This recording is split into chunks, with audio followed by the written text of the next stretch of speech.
Obrigado por nos acompanhar nesta transmissão do culto a Deus na Primeira Igreja Batista do Pará. Somos uma igreja que expõe a palavra de Deus e cremos que a Bíblia é inerrante, infalível e suficiente para nos tornar mais parecidos com Jesus. Queremos te encorajar a estar conosco em nossos cultos presenciais aos domingos, às quartas e aos sábados. Assim, poderemos celebrar juntos o Deus vivo e aprendermos mais as verdades de sua palavra. Se você tomou alguma decisão, entre em contato conosco através do nosso site e das redes sociais. Queremos orar por você e ajudá-lo na sua caminhada com Cristo. Que Deus te abençoe copiosamente em nome de Jesus. Amém. Boa noite novamente, queridos. Abram, por favor, a palavra do Senhor em 1 Coríntios, capítulo 7. Hoje nós vamos considerar os dois últimos versículos deste longo capítulo de 1 Coríntios. Farei uma breve introdução. E essa introdução ela começa com tudo, velocidade máxima. Não assista comédias românticas. Alguns ficaram tristes aqui, eu percebi. Especialmente as mulheres. Infelizmente, esse tipo de entretenimento tende a incentivar a frouxidão moral, especialmente no que tange ao casamento. É comum nesse gênero, já vi muitos, você já deve ter visto também, que nós encontremos no filme um homem ou uma mulher que estão insatisfeitos no casamento ou no relacionamento, especialmente no casamento. Curiosamente, eles estão insatisfeitos sempre porque o outro não presta. Eles são maravilhosos, mas é o outro que não presta. Até que um rapaz ou moça diferente aparece no negócio. Diante, então, da possibilidade de largar o traste ou a traste com quem está casado e passar a viver um romance mágico com essa nova pessoa perfeita que apareceu, o personagem principal passa a considerar que vida maravilhosa ele teria ao lado desse novo príncipe ou princesa. Então, com um coração arrebatado pela paixão, o rapaz ou a moça procura o conselho de familiares ou amigos. É quando ouvimos os maiores absurdos. Se não está feliz, separa. Siga o seu coração. Você merece ser feliz.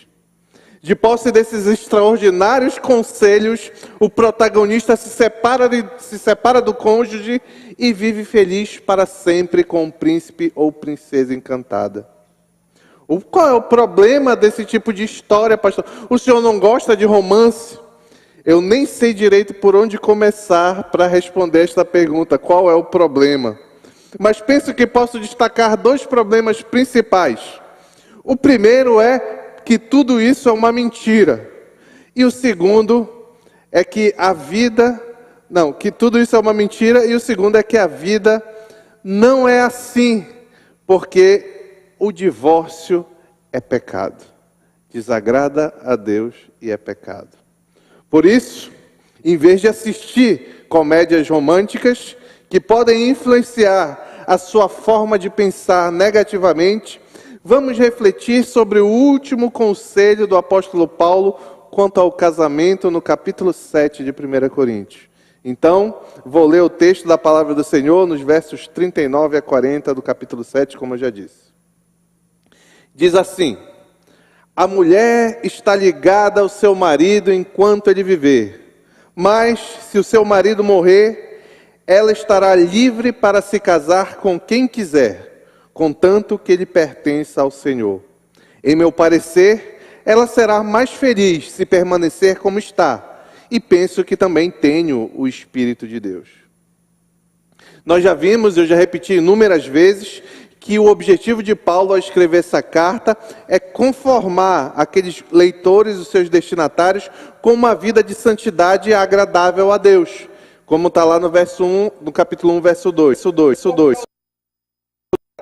Vários problemas comportamentais daquela igreja, especialmente do capítulo 1 até o capítulo 6, verso 11.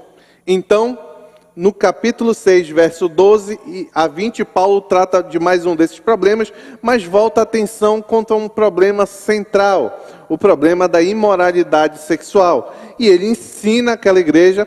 Você que vem todo sábado para o culto, você deve estar se perguntando por que o pastor repete isso todo o culto. Porque se você sair desses meses que nós estamos expondo só o capítulo 7, sabendo isso daqui, já valeu a pena. Então vou repetir de novo.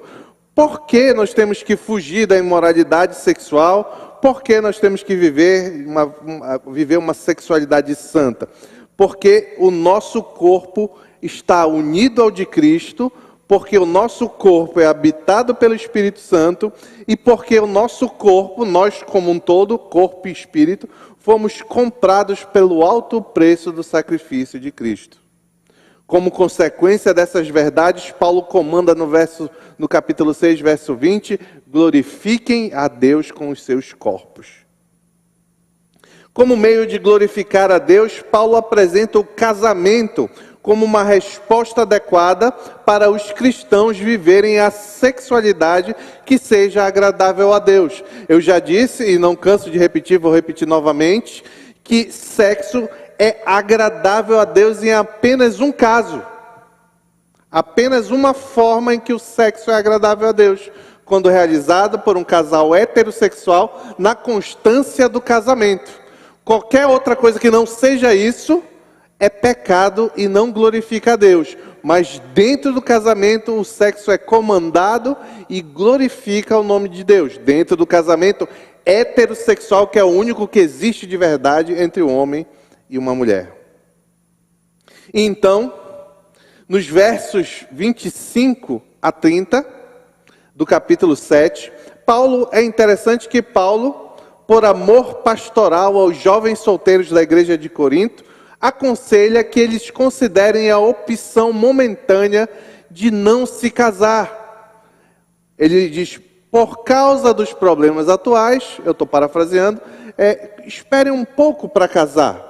É um conselho que ele está dando para os jovens solteiros ou jovens noivos ali na igreja de Corinto. Esses problemas atuais é muito importante você entender, porque tem relação aqui com o que nós vamos tratar hoje. Esses problemas atuais, muito provavelmente, tinham a ver com uma escassez, uma carência alimentar, um tempo de crise ali, numa comunidade que vivia principalmente da agricultura. Então, deve ter passado um tempo de chuva ou seca, sei lá. Então, nos versos 36 a 38, na última mensagem, no sábado passado, vimos como Paulo, ao se dirigir aos noivos, ensinou que eles privilegiassem a santidade ao invés do bom-estar. Por quê, pastor? Porque ele contrastou o conselho e um mandamento. O conselho nós vimos aqui, eu acabei de falar, adiem o casamento por causa dos tempos difíceis, mas ele comparou no caso de um jovem noivo que estava tentando avançar o sinal da moralidade, tentando ter relações sexuais com a sua noiva. Então, nesse caso, que essa pessoa não podia se controlar, Paulo diz, então é melhor que você case logo, mesmo em meio aos problemas. Por que Paulo dá esse conselho? Porque Paulo, e Deus, consequentemente, já que Paulo é inspirado pelo Espírito Santo de Deus, tem uma preocupação maior com a nossa santidade do que com o nosso bem-estar. Para Deus, se você está bem em uma determinada situação, ou se você está feliz, está alegre, é secundário. Em primeiro lugar, Deus quer que você seja santo. Ele quer que nós sejamos alegres. A palavra do Senhor diz, eu é que sei que planos que tenho sobre vós, planos de paz e não de mal. Ele quer que nós estejamos bem, mas em primeiro lugar, Ele está preocupado com a minha e a sua santidade. E então, quando nós andarmos santos, e nós poderemos também experimentar a alegria no Senhor. Hoje, fechando o capítulo, vamos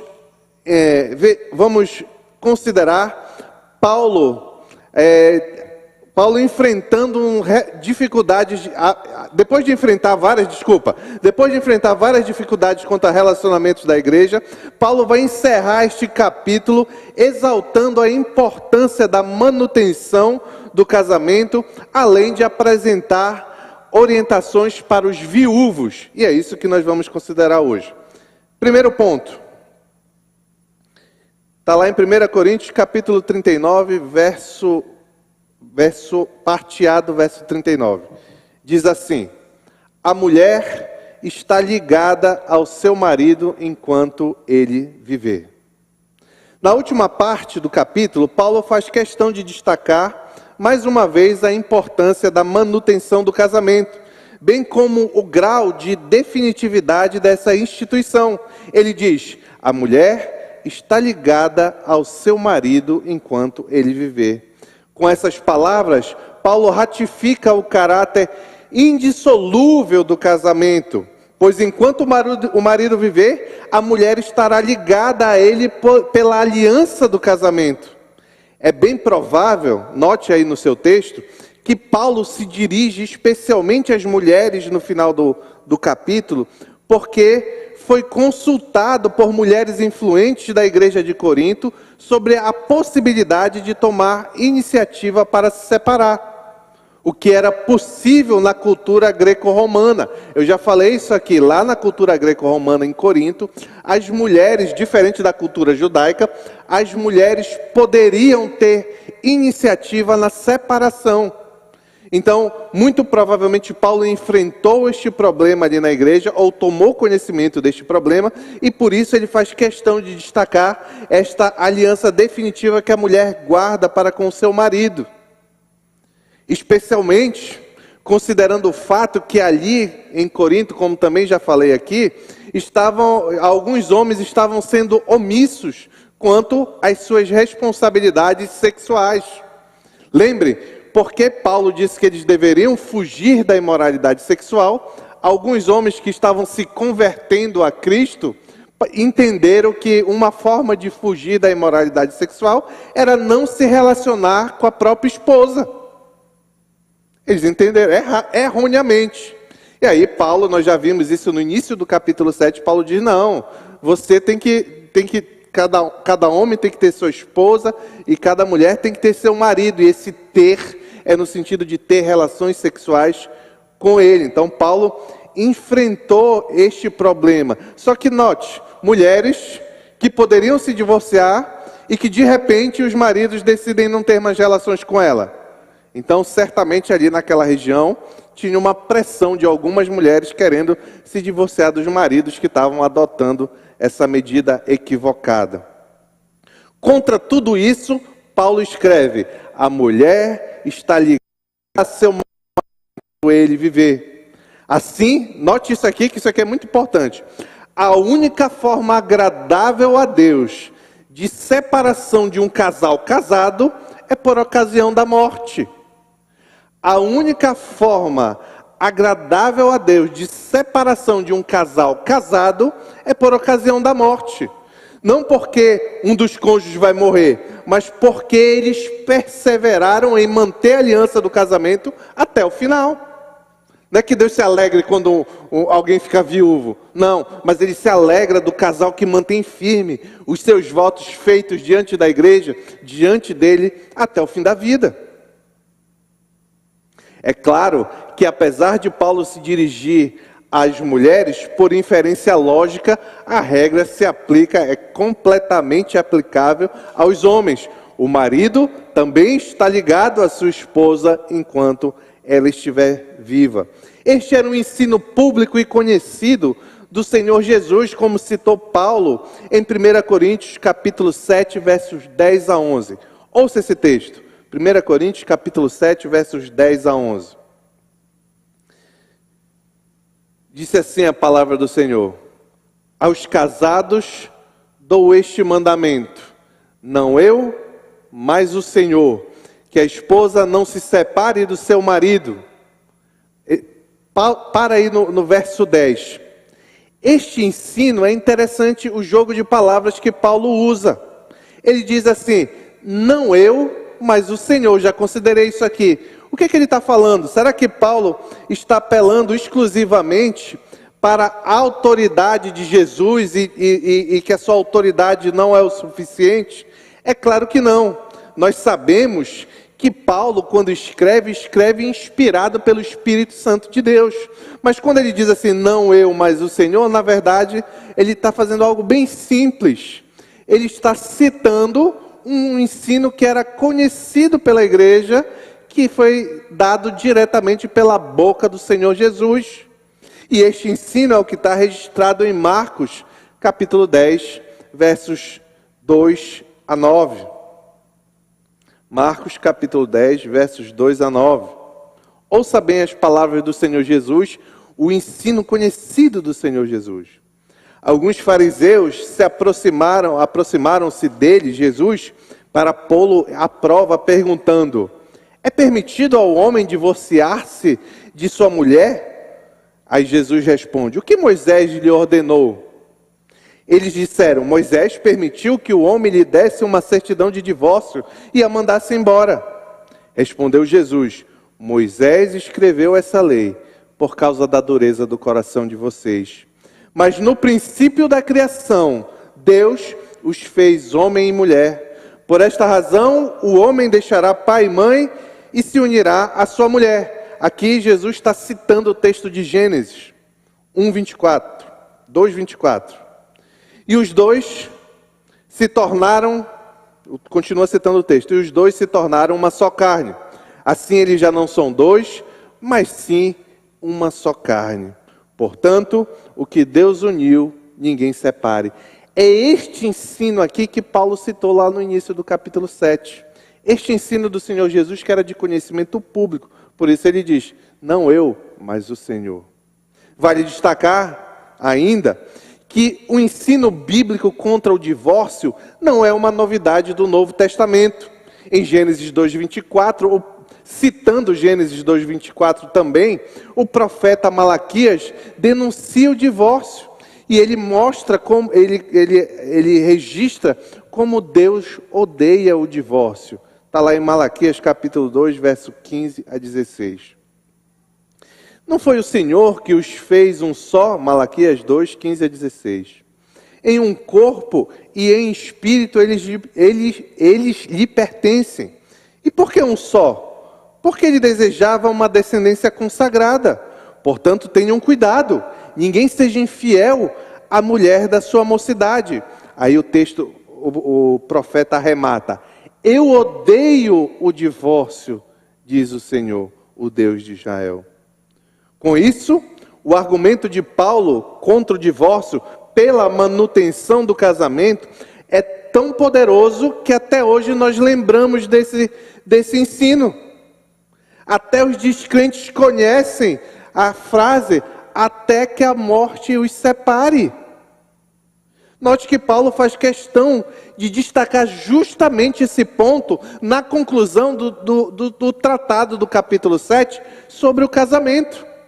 Isso porque diante de vários conselhos, alguns inclusive para não casar, por causa dos problemas atuais, ainda assim algum desavisado poderia interpretar que Paulo era contra o casamento ou a favor da separação. Então Paulo mais uma vez fecha o capítulo dizendo, não se separe até o cônjuge morrer. Aqui há algumas consequências lógicas para mim e para você, algumas lições. A primeira, meu querido, minha querida, escolha com muita sabedoria aquele que você deseja casar. Muita sabedoria, é uma decisão muito importante. E é uma decisão, conforme nós acabamos de ler, que você deve carregar até a sua morte. É uma decisão que você não tem como voltar atrás se quiser viver de forma que agrada a Deus. Não existe exceção para isso. Eu tenho dito e vou repetir aqui, a palavra do Senhor permite divórcio em caso de adultério? Permite, nós sabemos, como nós acabamos de ler, pela dureza do coração do homem. Mas o fato de permitir não significa que é agradável a Deus. Agradável a Deus é você fazer o que Paulo está comandando. Com quem você casar, fique até a sua morte. Lembrem, a aliança do casamento não é só uma aliança com um par, com um cônjuge. Ela é, acima de tudo, uma aliança com Deus. Pois o que Deus uniu, não separe o homem. É por isso, já que essa decisão é tão definitiva, que é importante você se relacionar com crente. Você que é solteiro ou solteira, é importante você se relacionar com crente. Pois do contrário, você peca por julgo desigual, e a manutenção do casamento que vem do meio desse julgo desigual é muito mais difícil. Deus não quer que você case com crente só porque Ele gosta assim. Não é, Deus não funciona assim. Deus sabe o que é melhor para você. Crente é cheio de falha. Eu sou cheio de falha. Minha esposa é cheia de falha. Nós somos pecadores. Mas porque somos crentes, habita em nós, habita em nosso coração o Espírito Santo de Deus, que nos convence do pecado, da justiça e do juízo, e que nos guiará no caminho do Senhor. Nos dará força para corrigir os caminhos errados e melhorar. É por isso que quando você casa com um crente, as coisas podem não ser perfeitas, mas a expectativa que você deve ter ao casar com um crente é que as coisas vão melhorar, porque o Espírito Santo trabalha no coração dos seus filhos. Deus trabalha no coração dos seus filhos. Agora, você crente, que resolve ultrapassar essa barreira, mas é porque eu me apaixonei tanto. Você vai arcar com essas consequências. Talvez o seu marido ou a sua esposa não venham a amadurecer como você gostaria que fosse. Talvez. E mesmo assim, mesmo nesses casos que não são ideais, nós já consideramos aqui, de casamento misto, você é obrigado pelo casamento diante do Senhor a viver com seu marido ou esposa, já que você resolveu casar, até que a morte os separe. Por isso, moças, se envolvam com rapazes sérios, trabalhadores, humildes, acima de tudo que tenham um caráter de servo. Se eu não sirvo na igreja, se eu não sirvo os meus pais, é muito provável que eu não vou servir a minha esposa. O mesmo serve para rapazes, tá? Rapazes, busquem moças santas. Não sejam guiados apenas pelos olhos, pelo corpo mais bonito, pelo rosto, pelo cabelo, mas procure acima de tudo santidade e não beleza. Um testemunho cristão. Porque você vai gozar muitas alegrias no casamento. Você pode ter a mulher mais linda do mundo, casar com a mulher mais linda. Isso tudo serve para, eu estou usando só exemplo, serve para ambos os sexos. Você pode ter a mulher mais linda do mundo, mas a sua vida será um inferno se essa mulher for guiada pelo mundo e não pelas coisas do Senhor. Ambos, homens, rapazes e moças, não sejam seduzidos, então, por dinheiro, beleza, inteligência, títulos. Essas coisas em si não são um mal em si, mas não deve ser isso a principal razão pela qual você escolhe se relacionar e pela qual você usa como critério para escolher com quem você vai casar. Não sejam enganados pela mentira que o mundo conta. O casamento, aqui eu posso assustar alguns jovens e adolescentes aqui. O casamento não foi feito para que você seja feliz. A razão última do casamento não é a sua felicidade. Aquela história que você vê em final de filme da Disney, e viveram felizes para sempre, isso aí é filme da Disney. Não é essa a principal razão pela qual você casa. A principal razão pela qual você casa é glorificar a Deus. Entender isso aqui é de suma importância. Sabe por quê? Porque o divórcio é tão comum no nosso mundo. Porque o casal lá descrente se casa, infelizmente acontece também entre os crentes. Eu quero ser feliz. E aí vem as lutas do casamento e em algum momento mais cedo ou mais tarde, essa felicidade é abalada. Então, olha a lógica. Eu casei para ser feliz, mas eu não estou sendo feliz agora. Então, o casamento perdeu a utilidade. Eu posso me separar. Essa é a lógica do mundo. É por isso que o número de divórcios aumenta cada vez mais e mais. Por essa lógica. Mas nós não andamos por essa lógica. Nós andamos segundo a vontade do Senhor. A vontade do Senhor é que os nossos casamentos glorifiquem a Deus acima de tudo. É uma aliança feita com Deus acima de tudo. Por isso, quer as coisas estejam boas, quer as coisas estejam ruins, eu permaneço firme. Porque meu casamento não é sustentado em circunstâncias, mas é sustentado no meu dever de glorificar a Deus, no meu desejo, no meu coração de glorificar o meu Salvador. Então eu permaneço firme. Mas não quer dizer que você não pode ser feliz no casamento. Eu sou muito feliz no meu casamento. Ontem nós completamos 10 anos de casados. Então sou muito feliz, apesar das lutas. Mas essa ainda assim não é a razão do nosso casamento. A razão do nosso casamento é a glória de Deus. E nós lutamos por causa disso. Segundo ponto.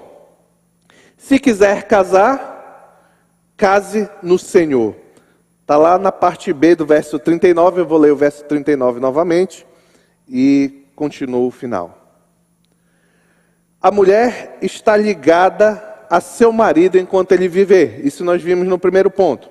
Continua o verso. Mas se o marido morrer, ela estará livre para se casar com quem quiser, contanto que ele pertença ao Senhor. Já que a instituição do matrimônio é vitalícia, até que a morte os separe, Paulo diz que se o marido morrer, então, já que o relacionamento acabou com a morte, como é a única forma agradável diante do Senhor, o que sobrou, o viúvo, estará livre para se casar com quem quiser. Com isso, Paulo ensina aos viúvos que não existe restrição para que estes se casem novamente. Nos séculos 2 e 3, um eminente líder conhecido da igreja primitiva, Tertuliano de Cartago, aconselhou, inclusive esse homem foi o primeiro que alcunhou a expressão, parênteses, alcunhou a expressão trindade. Quem inventou essa expressão cristã foi Tertuliano de Cartago, trindade. Sim. Mas esse homem se enganou aqui no 2º e 3º século. Ele aconselhou a viúvas que não se casassem novamente, chamando isso de adultério. Parece que Paulo pensa de forma diferente.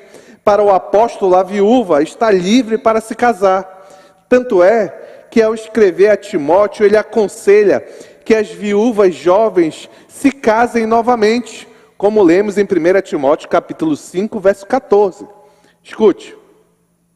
Portanto, aconselho que as viúvas mais jovens se casem, tenham filhos, administrem suas casas e não deem ao inimigo nenhum motivo para maledicência. Agora, note que essa liberdade de casar para as viúvas, e claro, se aplica também aos viúvos, ela é limitada, ela não é sem regras, sem balizas. O futuro marido ou a futura esposa do viúvo deve ser crente. O texto diz, contanto que ele, 1 Coríntios, lá capítulo 7, 39, contanto que ele pertença ao Senhor, ou seja, o novo marido da viúva. Essa palavra, contra o jugo desigual, é particularmente importante no contexto da igreja de Corinto, pois Paulo orienta especialmente aqueles que foram convertidos a Cristo e que já eram casados. Muitos ali foram convertidos a Cristo e eram casados com descrentes.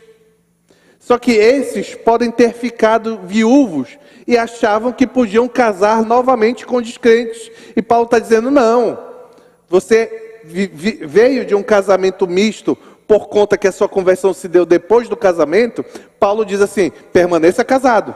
Mas se porventura o descrente falecer, o crente quiser casar de novo, ele deve casar agora com o crente.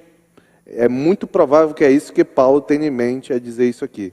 Assim, os casados com descrente Especialmente aqueles que já eram casados quando se converteram, não deveriam se separar, mas se ficassem viúvos, deveriam casar-se com crentes. Algumas lições. Note como diante do Senhor, a instituição do casamento tem valor em si. Mesmo em casamentos não ideais, como no caso desse, um casal em que um dos casais é convertido ao Senhor, ou mesmo que você decida casar contra o mandamento do Senhor com um descrente, ainda assim você deve lutar e zelar para permanecer firme no casamento até que a morte os separe. Agora, se você ficar viúvo ou viúva, você pode se casar novamente, mas que seja com um crente desta vez. Deus, como eu já disse aqui, quer o melhor para você. Ele sabe que o Espírito Santo conduz os crentes em amadurecimento. Como ele diz em João 16, verso 12. Mas quando o Espírito da verdade vier, o Espírito Santo que habita nos crentes, ele os guiará a toda a verdade. Último ponto, terceiro ponto. Um último conselho. Está lá no verso 40.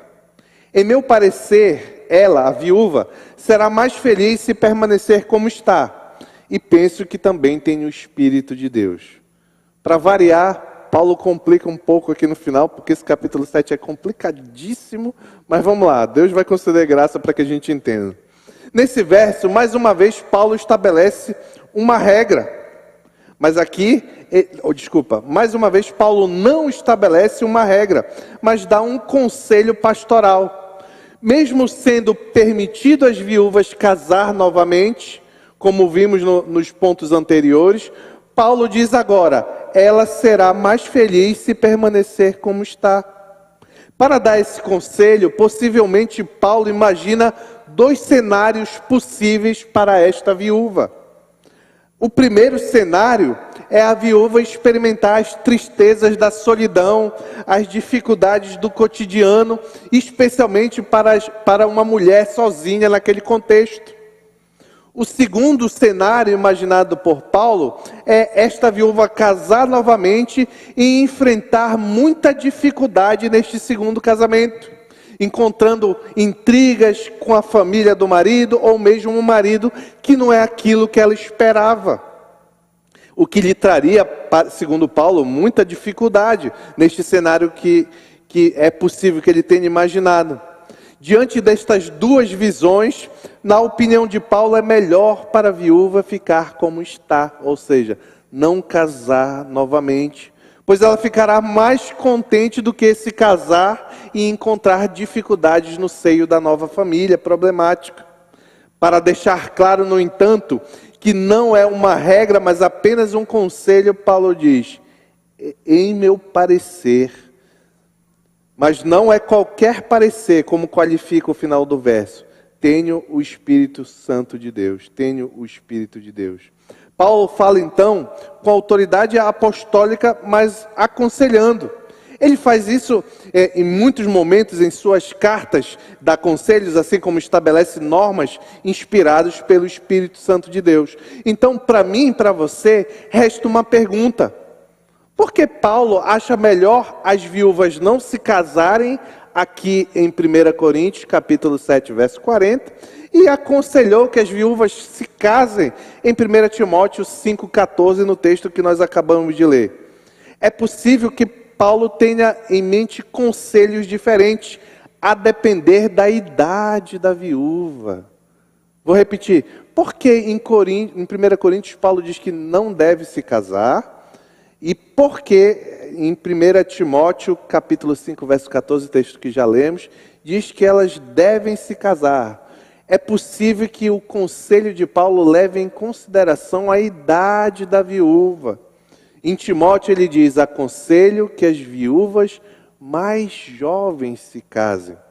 Em nosso texto, provavelmente ele se dirige a viúvas mais velhas.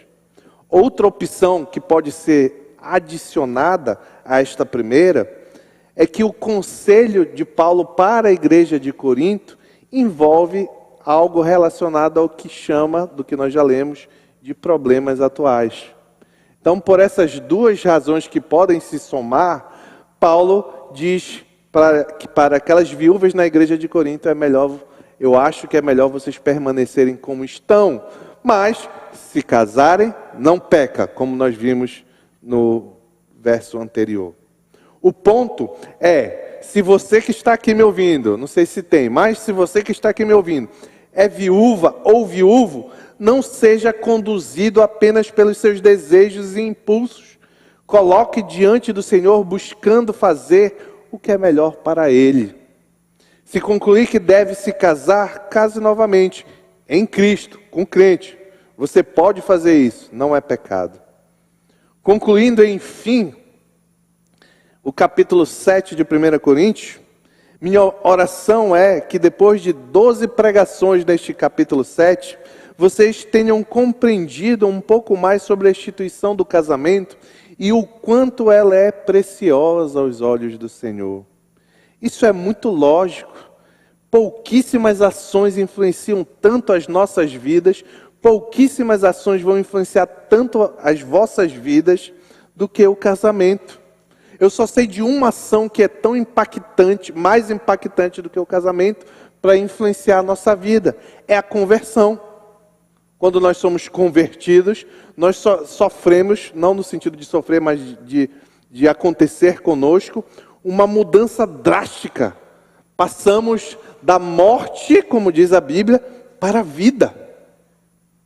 Quando você casa, abaixo dessa, a mais importante mudança, aquilo que tem mais impacto, ou terá mais impacto na sua vida, é com quem você vai casar e quando você casar. Então, por isso é que Deus valoriza muito essa instituição, porque ela sabe o quanto ela é importante para mim e para você. Por isso, leve muito a sério o casamento se você é casado. Zele e lute pelo seu casamento. Melhore como pessoa pelo seu casamento. Eu preciso melhorar muito como pessoa pelo meu casamento. Agora, se você não é casado e nem celibatário, não tem um dom da continência, nós já consideramos isso aqui, ore pelo futuro marido ou esposa que você aguarde. Que ele o Senhor mande para você, acima de tudo, um crente, um servo do Senhor. Às vezes, pessoas chegam para mim e dizem assim, poxa, pastor, eu já queria ter casado e tal. E eu digo assim, você está orando, meu irmão? Você está orando, minha irmã? Pelo seu marido, seu futuro marido, sua futura esposa? Não. Ah, mas você só quer casar? É. Não faça isso. Ore ao Senhor. Ore ao Senhor, separa um homem de Deus para mim. Separa uma mulher de Deus para mim. E olha, eu vou dar um conselho. Se você encontrar, esse mundo está muito difícil. Se você encontrar um homem de Deus e uma mulher de Deus, todo o resto é ajustável. Todo o resto é ajustável. Se ele é um homem de Deus mesmo, digamos que você encontra um homem de Deus e está desempregado. É ruim casar com desempregado, né? Mas se ele é um homem de Deus mesmo, ele vai estar procurando emprego. Uma hora ele vai conseguir o emprego dele. Então, se você encontrar, o rosto dele não é tão bonito quanto eu sonhar. Ele é um pouco careca.